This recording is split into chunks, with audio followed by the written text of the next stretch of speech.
Essa é Didia, e ela foi no ápice de sua carreira para a dependência em substâncias muito pesadas.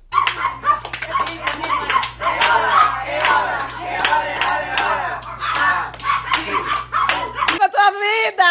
A mamãe era uma senhorinha, meu Deus! Bonita e famosa, a vida de Didia Cardoso parecia perfeita em suas redes sociais, mas ela escondia algo de todos os seus seguidores, algo que não ficaria escondido por muito tempo. Porém, misteriosamente, ela aparece sem vida dentro da própria casa. Fica comigo que eu vou te contar esse segredo que a família tentou esconder de todo mundo. Se você é mulher, com certeza já deve ter sentido medo de ser atacada por algum homem desconhecido em alguma rua durante a noite. Mas imagine se esse homem não fosse um desconhecido, mas sim seu próprio namorado. Esse é um dos vários crimes envolvendo a família da Didia, que eu vou contar mais para frente no vídeo. Meu nome é Gabriel Orlandi e se você gosta de casos criminais e histórias de terror, já se inscreve no meu canal e ativa o sininho para receber notificações sempre que eu postar um conteúdo novo. E sem mais demora, vamos para o vídeo. Dilemar Cardoso da Silva, ou Didia, como era mais conhecida, foi uma influenciadora muito famosa em Parintins, município do Amazonas. Nessa região acontece um evento de folclore muito famoso, chamado de Festival Folclórico do Boi de Parintins. É como se fosse uma competição onde dois grupos ensinam a história do boi bumbá. Nessa história, a Sinhazinha, filha do dono da fazenda, tem seu boi preferido finalizado por um empregado do lugar. A Didia ficou muito conhecida por fazer parte desse festival. Esse evento ocorre todos os anos na região e algumas pessoas atuam como personagens na celebração. No caso, a Didia fazia um papel de destaque, sendo a Sinhazinha da apresentação. Para exemplificar, é como se fosse uma disputa de escola de samba e a Sinhazinha é como se fosse a rainha da escola. Nessas apresentações existem dois grupos disputando.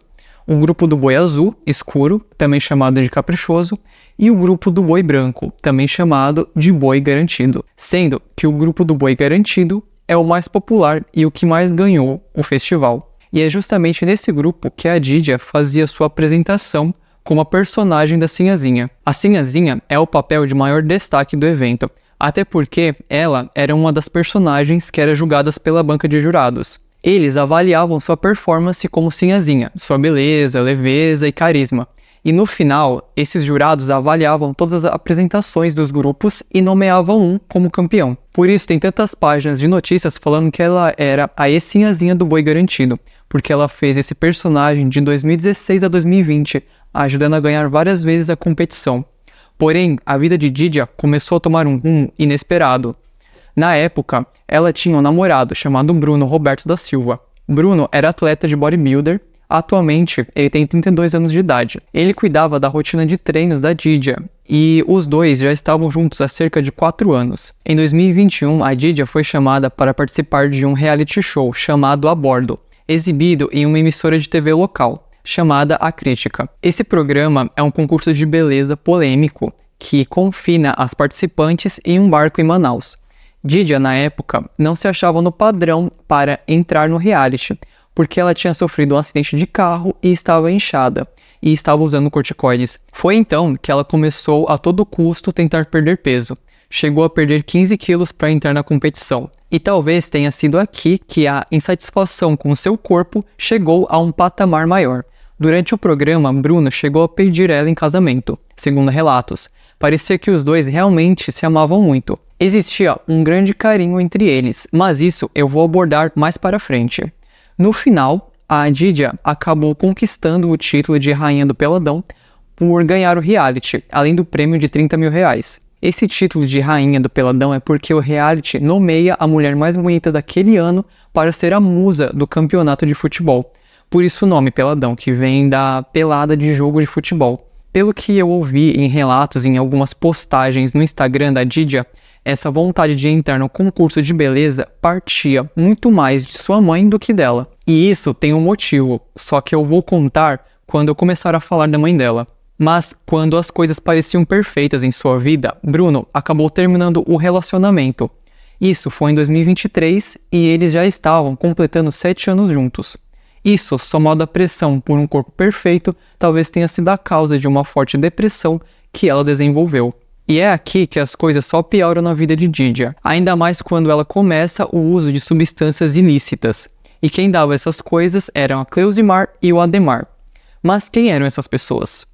Bom, a Cleusimar era a mãe da Didia. Ela sempre foi uma mulher muito vaidosa e andava sempre arrumada. Cleusimar sempre foi muito ligada à área da beleza, tanto que ela administrava os salões de beleza que a família tinha. Fora isso, ela teve uma mudança grande no corpo, emagrecendo e postando seus resultados nas redes sociais.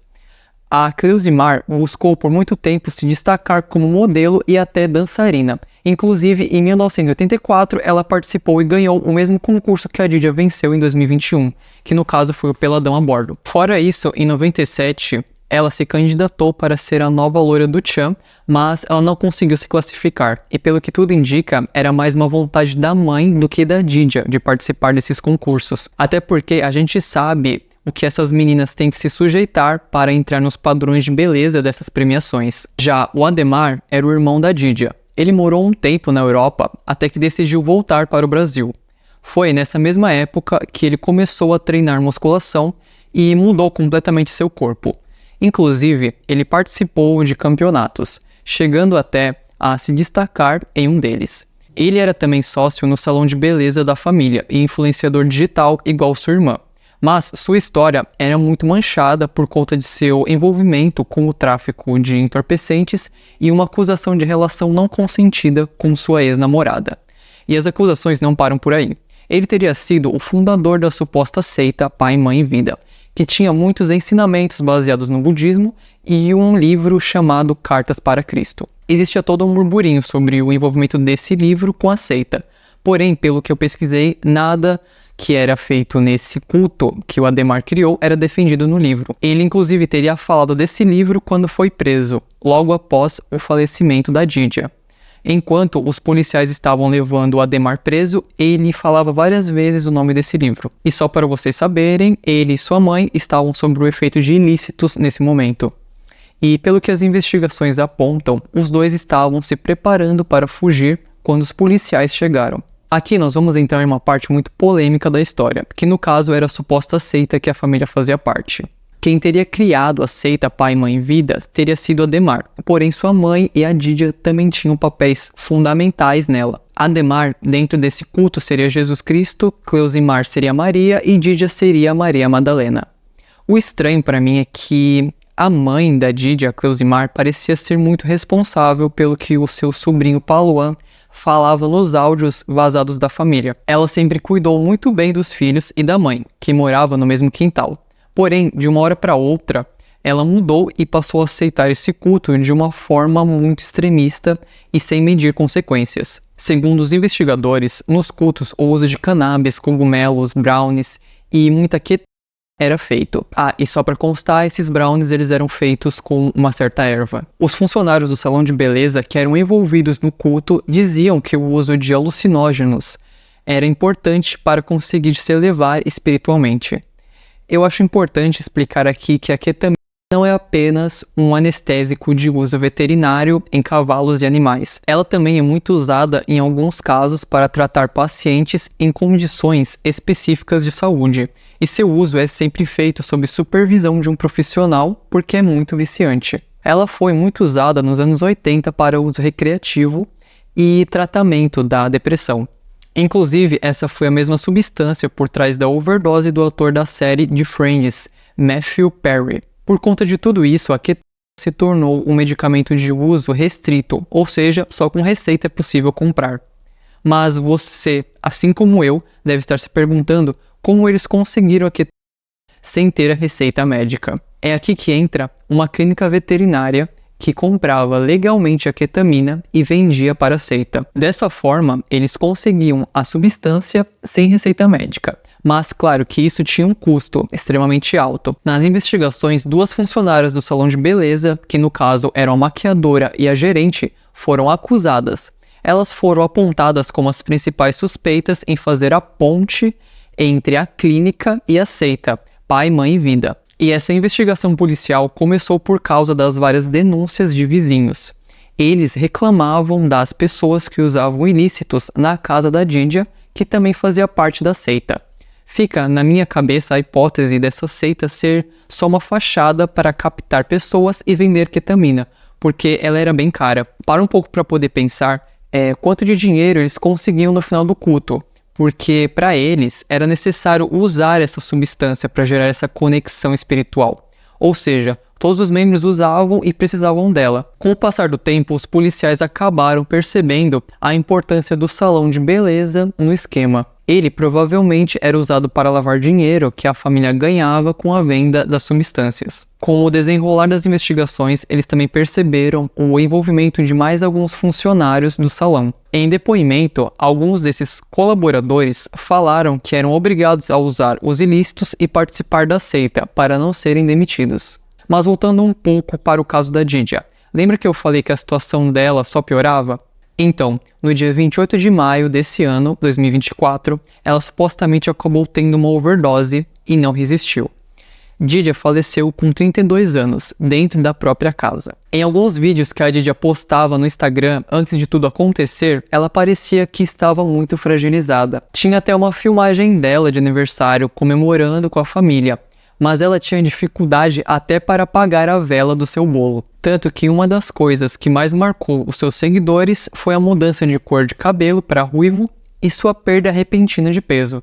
Mas a primeira vítima da seita não teria sido a Didia, mas sim sua avó. E tudo teria acontecido no meio do ano de 2023. A Dona Maria Avenida de Jesus Cardoso, a avó da Didia, estava com problema de saúde e sentia dores no corpo frequentemente. Foi então que durante um dos cultos que estavam acontecendo na casa, o pior aconteceu.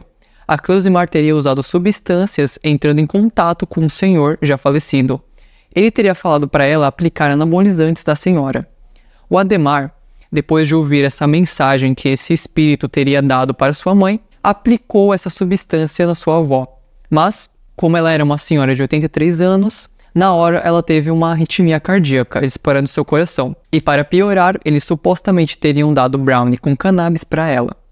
Segundo a Cleusimar, depois disso, colocaram ela em uma rede para que a Dona Maria pudesse descansar. No final das contas, a idosa, que é a mãe da Cleusimar, não resistiu e faleceu ali mesmo na rede. Como vocês vão ver na gravação que eu vou colocar, dá para perceber que a Cleusimar achava que sua mãe ainda estava viva e que estava só meditando. Esse áudio foi do grupo da família e o Pauloan, que é médico, neurocirurgião e neto da senhora, estava completamente arrasado com a notícia e culpava sua tia, a Cleusimar. Mãe, eu queria falar isso pra senhora, mas eu não consigo. Vovó não tem jeito, mãe. Não traz ela pra cá, tá?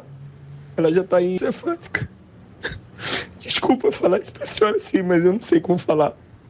Eu só peço que a senhora se cuide, mas não dá, não traz ela. Desculpa, eu tô também desesperado aqui. Eu tenho o resultado, meu Deus! Pra Cleusi, que se imaginação, minha irmã! Para de usar droga! Senão a próxima é você, minha irmã! Não faz isso mais não com a tua vida! A mamãe era uma senhorinha! Meu Deus! Minha irmã, não faz isso, foi a tua vida! Ai, parem com isso, pelo amor de Deus! Foi por isso que eu fugi daí! Vocês sabem que eu fugi, Cleusi! Eu fugi disso, morava nunca! Que fosse a primeira, minha mãe! Um terceiro caso relatado envolveu a Gabriele, ex-namorada do irmão da Didia e mãe do seu primeiro filho. Ela supostamente teria passado por muitos momentos complicados com ele, sendo inclusive abusada pelo Ademar. Isso enquanto estava sob o efeito de alucinógenos, que teriam sido dados por ele. Durante o relacionamento, ela teria até passado pelo trauma de perder o primeiro bebê do casal. O quarto caso envolve a atual esposa do Ademar, a também influenciadora digital Audrey Scott, com quem ele tem uma filha menor. O caso da Audrey é muito complicado. Segundo relatos da sua mãe, ela teria perdido muito peso e estaria completamente viciada na ketamina. Parece que durante o período que ela esteve internada, Ademar levava para ela a substância proibida para amenizar os efeitos da abstinência. Segundo relatos, ela teria chegado a pesar 30 quilos por causa da ketamina e outros alucinógenos. Inclusive, a mãe dela, quando foi visitar a filha, ficou 15 dias na casa da família de Ademar. Lá, ela contou que viveu um verdadeiro terror psicológico, porque a Cleusimar ficava falando para ela usar os ilícitos. Por se sentir obrigada a usar as substâncias e pelas constantes discussões, ela decidiu voltar para casa. Mas ela não desistiu de sua filha e até tentou interná-la em uma clínica de reabilitação, como fez várias vezes antes. Porém, essa sua última tentativa não deu certo porque ela precisava da autorização do Ademar, que agora era o esposo de sua filha. E é claro que ele não deu essa autorização para a sogra. O quinto caso envolvendo a família são os maus tratos aos animais de estimação que eles tinham. Supostamente, os animais estariam sofrendo, passando fome, sede e não tendo tratamento veterinário adequado. Inclusive, existe uma suspeita muito forte de que a família aplicava em um dos cachorros da casa. Fora os animais comuns, a família tinha várias cobras e elas teriam passado por situações de abuso durante os cultos. Parece que a Cleusimar muitas vezes usava as cobras nas cerimônias e por conta do uso da quetanda, acidentalmente acabava machucando elas. São muitas acusações contra a família Cardoso, mas a advogada contratada disse em entrevista que sua linha de defesa será baseada no fato de seus clientes serem dependentes químicos. Ou seja, eles não estariam em pleno grau de consciência quando os fatos aconteceram, sendo necessário sua internação para tratamento. Tá, mas como ninguém percebeu antes o que estava acontecendo com a Didia? Bom, as investigações da polícia já estavam acontecendo há cerca de 40 dias antes do falecimento dela.